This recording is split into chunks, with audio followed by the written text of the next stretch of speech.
Hey everybody, my name is Kurt Voelker. I'm the Chief Technology Officer at Forum One Communications.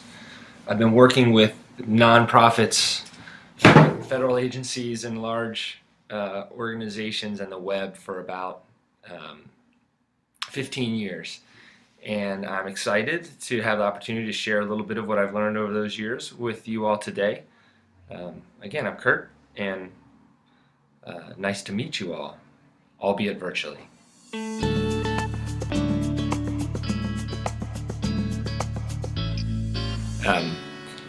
In the past, 3 to 5 years, I would say that the importance of data to the organizations at almost every level has increased, and particularly in a couple different areas.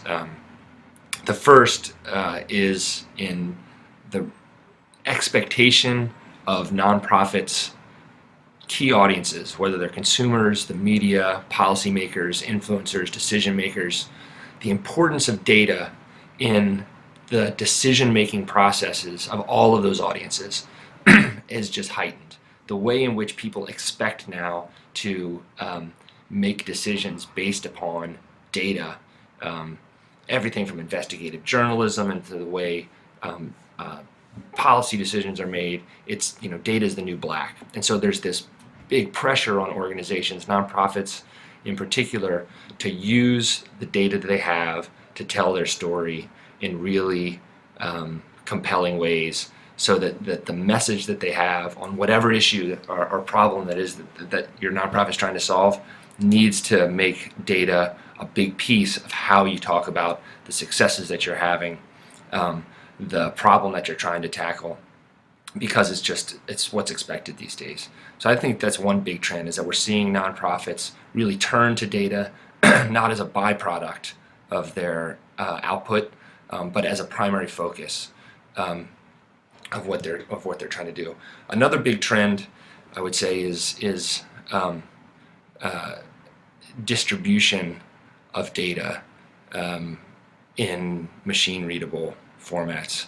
I think that the U.S. government, in many respects, is interestingly not a place where you would think of a hotbed of technical innovation, but the sheer mandate that administrative agencies release their key data sets in machine readable formats so that that data can be leveraged to solve problems has pushed many federal agencies. The existence of data.gov down to the local level has been a really exciting trend that's pushing organizations to be more transparent and focus on distributing their data in ways that not just humans can access it, but machines can access it, is really important.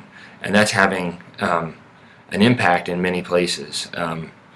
One simple example comes to mind, which is the transactional data that's produced by San Francisco's BART system, where they made the decision to distribute that data as machine readable feeds, and it created an ecosystem of apps, mobile apps, based on that data. It's a pretty simple example, but it's one that I think the lesson of which relates directly to any organization that's using data in their work, that they can release it and distribute it in ways.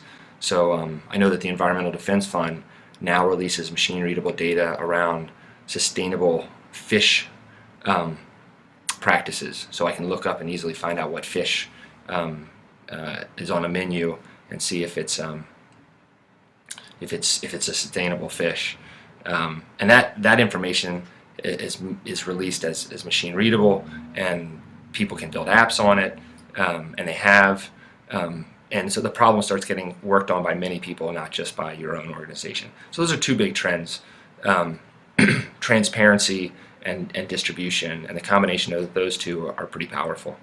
I'm excited to see what's coming next with nonprofits around these trends.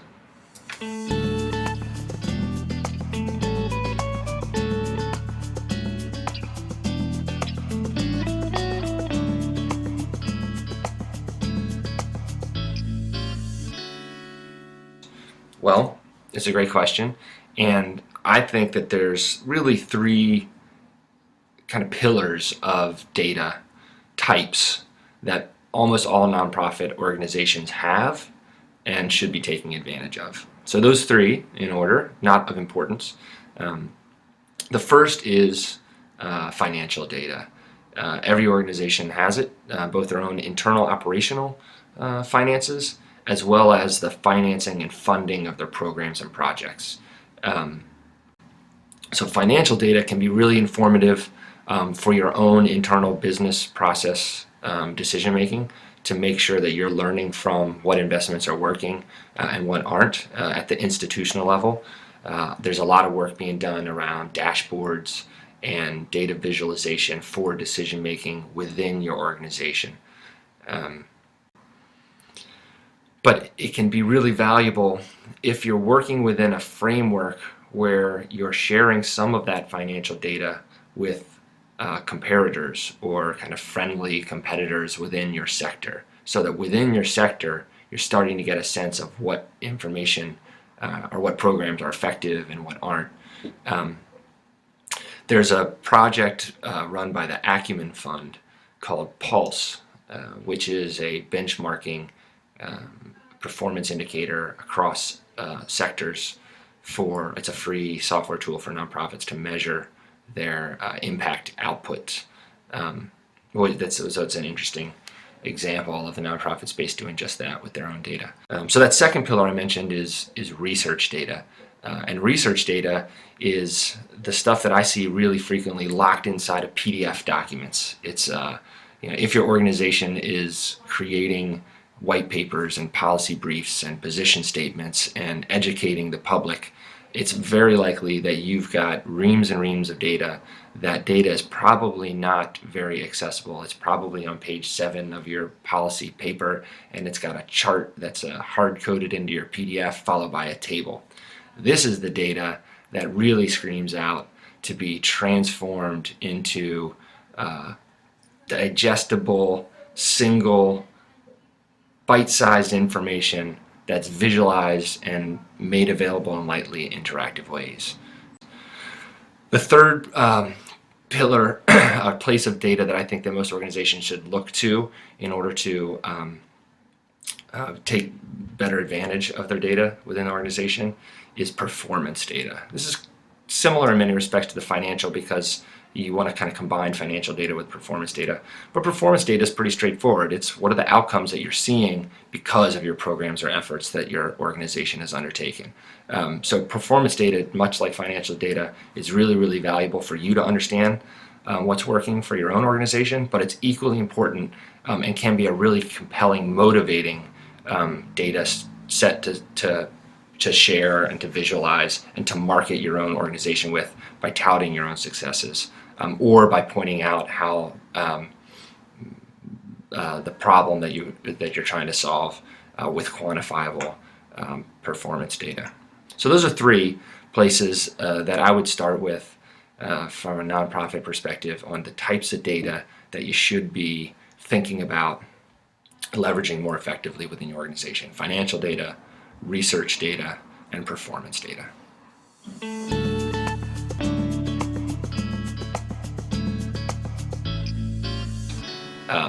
So one really good example of this is a project funded by the Robert Wood Johnson Foundation and executed by the University of Wisconsin's a research institute at the University of Wisconsin. The program is called County Health Rankings, and its intent is to look at county level data, so within a state, all the counties, the health outcomes of that county, and the health indicators within that county. So outcomes being obviously, how many babies die, what's the morbidity and mortality rates, and indicators are things that you would expect to have an impact on a community's health: obesity rates, smoking, also disease, everything from mental health and access to transportation. So there's lots of factors. These are health indicators. So the program looks at these things and ranks every single county in the country, in the United States, against each other to see who's performing where on these indicators and measures within a state, for the sole purpose of making policymakers at the local level, at the county level, better informed and more able to make educated decisions about the things that should be priorities within their community, and the types of policy efforts that can make a change for the better. So that's maybe at a big and a small level, because you can take those principles and apply them to a large organization or really to a small one. So on a small scale, we're working with grantees to just help them make really simple infographics of key data points, for example.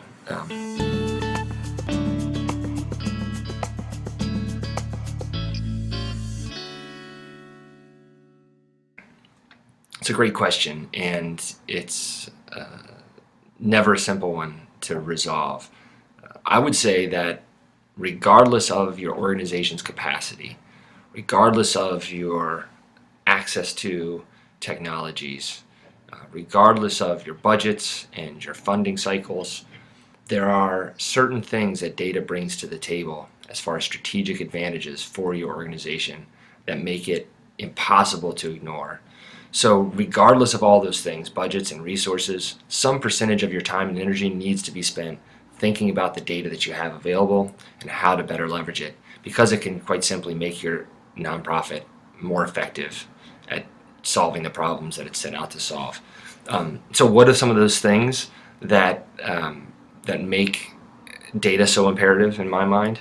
I can rattle off a list that I have over here: accountability, transparency, collaboration, faster decision making, more effective decision making on investments that you're going to make. It helps you focus on what matters and make decisions that are smarter at the end of the day.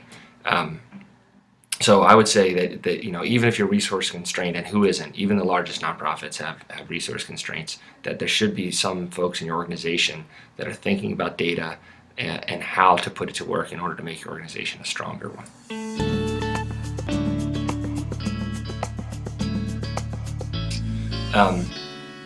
The first one I would say is to don't overcomplicate things. With data, starting simple can still be really effective. One really practical thing that you can do is just let numbers speak for themselves. Just show the numbers, even if it's a single data point. Someone who does this really, really effectively in telling their story with data is Charity Water. They've kind of become a darling of the new media nonprofit world, but it's because they do this. The homepage of their website talks about how many wells they've built, what percentage of their funding goes to getting these wells built, how many people have contributed, and they're simple numbers. They're single digits, and they just help tell the story. So speak with numbers. That's practical tip number one. Practical tip number two,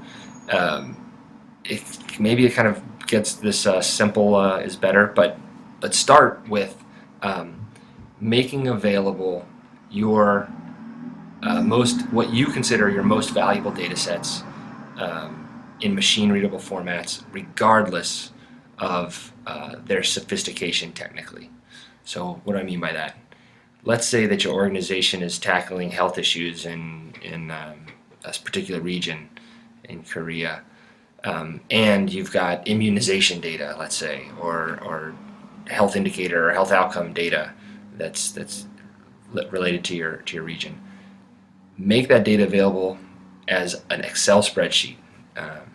Make it available in a central place that everyone knows they can go to get your data. Ideally, it's /data on your website, myorganization.org/data. But just make available a catalog of your most valuable data sets, even if it's really simple. Even if it means, sorry about this, let me put this on Do Not Disturb. Even if it means just a spreadsheet. You just get up there, a simple catalog of your high value data sets. That's practical tip number two. And then services and tools, practical tip number three. There are a myriad number of, again, simple tools that you can work with to to get your data in a machine-readable, distributable format, and to visualize with simple charts and graphs in a way that's web accessible and distributable online. You've certainly heard this before, but there's no reason not to become really comfortable with Google Charts, Google Spreadsheets. One level up, I would say Google Fusion tables. If you're going to be doing mapping, I'd be looking at Mapbox and CartoDB. So simple, free tools that you can use to help tell your story better with data online.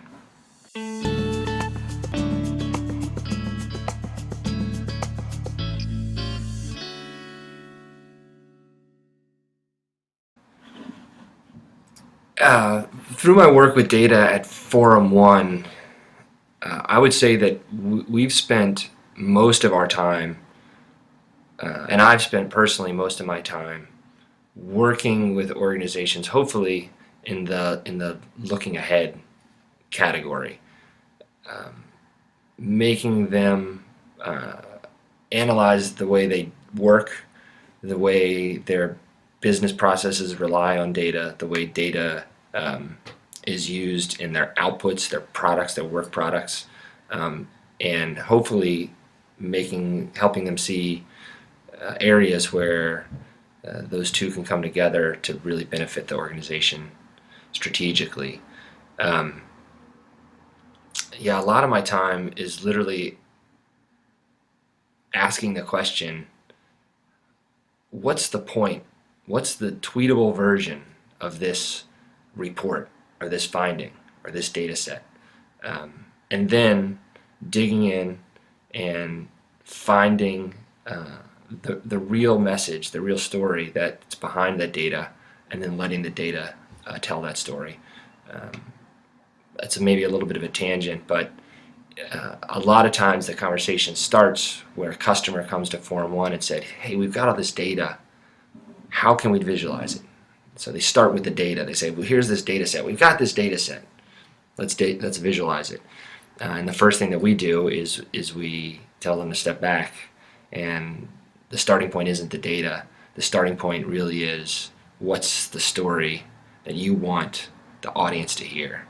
And then we find the data that supports it. Then we make it engaging and interactive in ways that help support that story and focuses on the story. So I think that's kind of a looking ahead, and that's where most of our emphasis is on. So in order to do that, obviously, we spend a lot of time looking around and evaluating our own work too, what was effective, what wasn't. But when I think that it comes to data, people are only starting to scratch the surface, and so looking ahead is always an important thing to do.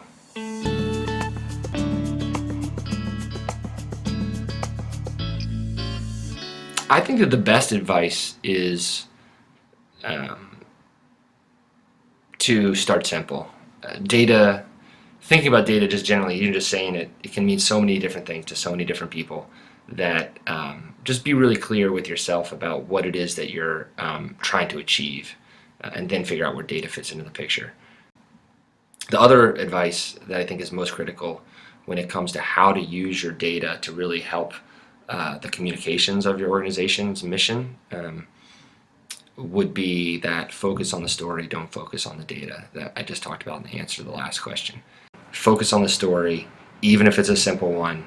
Pick the data that's relevant to that story and visualize it in simple ways, or just release it and point to it, make sure that people know where it is.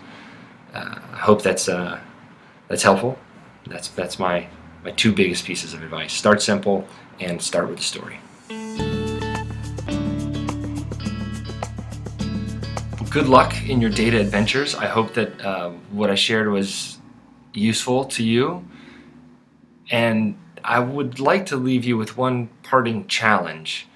The challenge is your website today. I'd be willing to bet that if I put in yourorganization.org/about us, it takes you to the main things I need to know about your organization's mission and who you are. I bet that if I go to /publications, if that's a part of what your organization does, that I'm going to see a list of your most recent publications. If I go to /news, I'm going to see your organization's most recent news. These are some de facto standards. But what if I went to /data? What would I find there? My parting challenge to you is to think about your /data section of your website and start it. Start simple. Start with a simple catalog of your high-value data sets that you're making available to the rest of the world and see where it takes you.